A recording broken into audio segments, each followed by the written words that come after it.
Assalamualaikum warahmatullahi wabarakatuh. Saya akan mempresentasikan makalah saya dari tugas saya yaitu nilai waktu atas uang dalam pengembalian keputusan investasi oleh manajer keuangan. Sebelumnya saya akan memperkenalkan diri.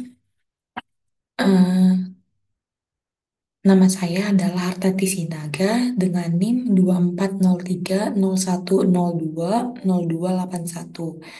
Mata kuliah Manajemen Keuangan 2 dari kelas AK 507, Prodi S1 PJJ Akuntansi Unsia, dosen Abdurrahman. Nah, latar belakang saya mengambil topik ini, yang pertama adalah seiring berjalannya waktu, jumlah barang atau jasa yang bisa dibeli dengan jumlah uang yang sama akan berkurang. Ini menunjukkan dalam konteks inflasi, nilai uang akan menjadi lebih rendah, nilai belinya di masa depan. Nah, konsep ini erat hubungannya dengan konsep nilai atau time value of money. Untuk mengelola investasi yang baik, manajer keuangan memerankan peran yang sangat penting. Salah satu alat utama yang digunakan untuk membuat keputusan investasi dan pembiayaan yang rasional adalah time value of money. Dengan time value of money, manajer keuangan dapat menunjukkan nilai saat ini dari arus kas di masa depan. Dapat juga mengevaluasi kelayakan dari investasi. Nah, rumusan masalah yang diangkat adalah ada dua. Yang pertama, apa yang dimaksud dengan nilai waktu atas uang dan bagaimana konsep ini digunakan dalam pengembalian keputusan investasi. Nah, tujuannya adalah untuk menganalisis bagaimana manajer keuangan menggunakan nilai waktu atas uang untuk membuat keputusan investasi. Nah, Eh, saya akan menjelaskan pertama, saya akan menjelaskan yang pertama konsep time value of money. Nah, nilai waktu atas uang adalah sebuah konsep yang menjelaskan bahwa nilai uang yang ada sekarang lebih tinggi daripada nilai uang yang sama di masa depan, yang dipengaruhi oleh faktor nilai manfaat, keuntungan, dan rasa puas. Nah, prinsip-prinsip dasar time value of money itu ada lima. Yang pertama, nilai uang yang berbeda pada waktu yang berbeda. Nah, uang yang diterima atau dibayar pada waktu yang berbeda harus dihitung dengan mempertimbangkan faktor waktu. Nah, ini berarti uang yang diterima sekarang lebih berharga daripada uang yang diterima di masa depan. Eh, karena uang yang diterima pada masa sekarang dapat digunakan untuk menghasilkan lebih banyak uang nantinya. Contohnya melalui investasi atau bunga. Terus yang kedua, kekuatan bunga atau imbal hasil atau interest or return. Nah, prinsip kedua dari time value of money itu erat kaitannya dengan konsep compound interest atau bunga majemuk, di mana uang yang dimiliki saat ini bisa menghasilkan keuntungan di masa depan. Dalam hal ini, uang yang diinvestasikan sekarang dapat tumbuh seiring waktu dengan bunga yang diperoleh, sehingga nilai uang yang dimiliki pada masa depan bergantung pada tingkat bunga yang berlaku selama periode tertentu. Yang ketiga, prinsipnya adalah prinsip pengaruh inflasi. Inflasi adalah faktor penting yang mempengaruhi nilai uang di masa depan. Secara sederhana, inflasi mempengaruhi daya beli uang dari waktu ke waktu. Oleh karena itu, jumlah uang yang sama akan memiliki nilai yang lebih rendah di masa depan dibandingkan dengan nilai yang saat ini jika inflasi terus berlangsung. Nah, yang keempat adalah prinsip risiko dan ketidakpastian masa depan. Nah, prinsip dasar lain dari time value of money adalah bahwa uang yang diterima di masa depan memiliki tingkat ketidakpastian yang lebih tinggi. Karena masa depan tidak dapat diprediksi dengan baik, maka adanya risiko terkait penerimaan uang di masa depan membuat uang yang ada sekarang lebih bernilai. Nah, oleh karena itu, untuk mengkompensasikan ketidakpastian tersebut, seseorang harus diberikan imbal hasil atas atau bunga atas uang yang dipinjamkan atau ditunda untuk diterima. Nah, yang kelima, konsep present value dan konsep future value. Dalam time value of money ada dua konsep kunci yang digunakan untuk menilai uang yang dalam waktu berbeda. Yang pertama, present value atau nilai sekarang dari jumlah uang yang akan diterima. atau dibayar di masa depan. Nah, ini dihitung dengan mendiskontokan nilai masa depan dengan tingkat bunga tertentu.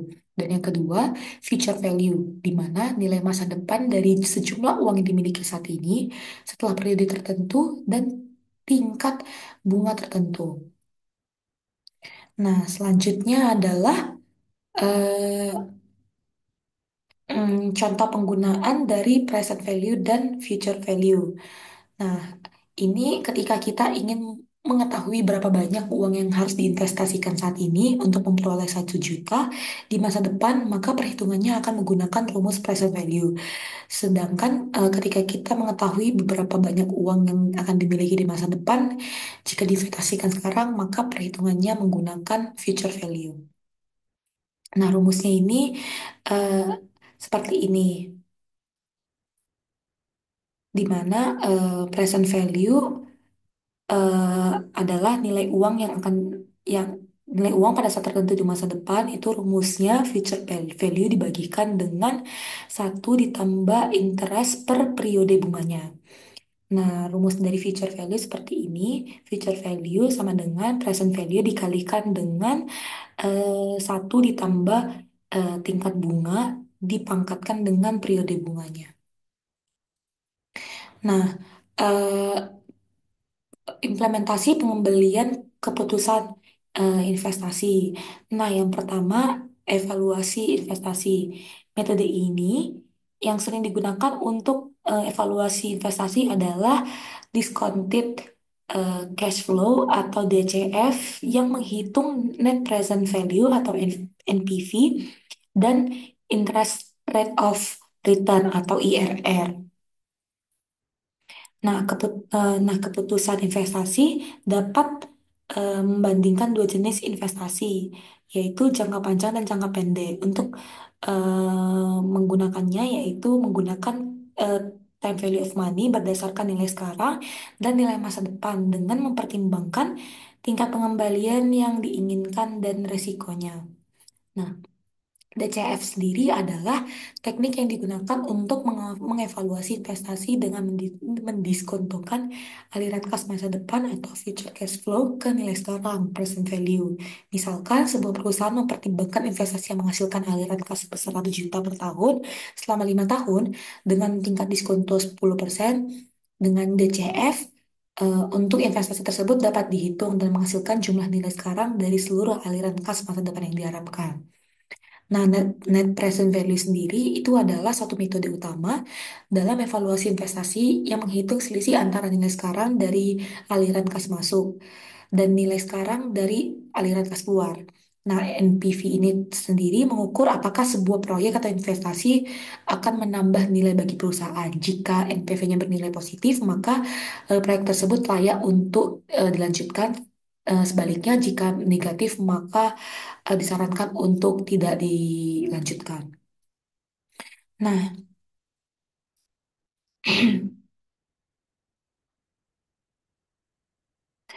nah, yang ketiga itu adalah IRR atau internal rate of return. IRR itu adalah tingkat diskonto yang membuat NPV sama dengan nol. IRR menunjukkan tingkat pengembalian diharapkan dari sebuah investasi atau proyek. Misalnya sebuah proyek memiliki aliran kas sebesar 1 juta per tahun selama 5 tahun dengan investasi awal sebesar 4 juta untuk mencari IRR, kita mencari tingkat diskonto yang membuat net present value-nya nol. Jika IRR lebih besar daripada nilai pengembalian yang diinginkan, maka proyek tersebut dianggap menguntungkan. Nah, ketiga metode ini digunakan dalam evaluasi investasi untuk menilai apakah proyek atau investasi layak dilakukan. Dalam praktiknya, keputusan sering melibatkan kombinasi dari ketiga metode ini. Biasanya sebuah investasi dikatakan layak jika NPV-nya positif, IRR lebih tinggi dari tingkat diskonto yang diinginkan, dan DCF-nya mendukung keputusan tersebut. Nah, refleksi dan analisis dari pengambilan keputusan investasi. Nah, yang pertama, dampak penggunaan TVM, keterbatasan dan risiko TVM, dan penerapan TVM di era digital. Oke, yang pertama, dampak TVM dalam pengambilan investasi. Pemahaman yang baik Mengenai nilai waktu yang memungkinkan manajemen keuangan untuk membuat keputusan yang lebih rasional dan strategis. Nah, penggunaan TVM memberikan keuntungan yang sekaligus memberikan tantangan dalam pengembalian keputusan investasi. Nah, keuntungan menerapkan TVM dalam keputusan investasi yaitu hasil investasi dapat lebih akurat karena dapat membandingkan berbagai pilihan investasi dengan mempertimbangkan waktu dan tingkat pengembalian dan dapat digunakan untuk menghitung dan mengelola risiko dalam investasi. Nah, tantangannya dalam menerapkan TVM itu yaitu ketidakpastian dalam memproyeksikan aliran kas masa depan. Faktor-faktor internal seperti fluktuasi pasar, perubahan ekonomi, dan kebijakan pemerintah dapat mempengaruhi aliran kas yang diharapkan. Nah, keterbatasan dan resiko. Yang pertama itu ada potensi salah estimasi, kedua risiko tak terduga, ketiga fluktuasi pasar dan tingkat diskonto yang tidak stabil. Nah, potensi salah estimasi ini maksudnya ketidakpastian dalam proyeksi atau memprediksi arus kas adalah salah satu keterbatasan utama dalam penggunaan time value of money. Risikonya adalah proyeksi tidak akurat dan dampak keputusan yang salah. Yang kedua, risiko tidak terduga. Risikonya ini berkaitan dengan perubahan ekonomi seperti resesi atau perubahan kebijakan seperti regulasi pajak dan peristiwa seperti COVID-19. Dan yang terakhir ini fluktuasi pasar dan tingkat diskonto yang tidak stabil. Jika suku bunga pasar tiba-tiba berubah, misalnya kenaikan suku bunga oleh bank sentral, maka nilai sekarang dari aliran kas masa depan dapat berubah secara signifikan. Sekian presentasi dari saya. Mohon maaf jika terdapat kesalahan. Terima kasih.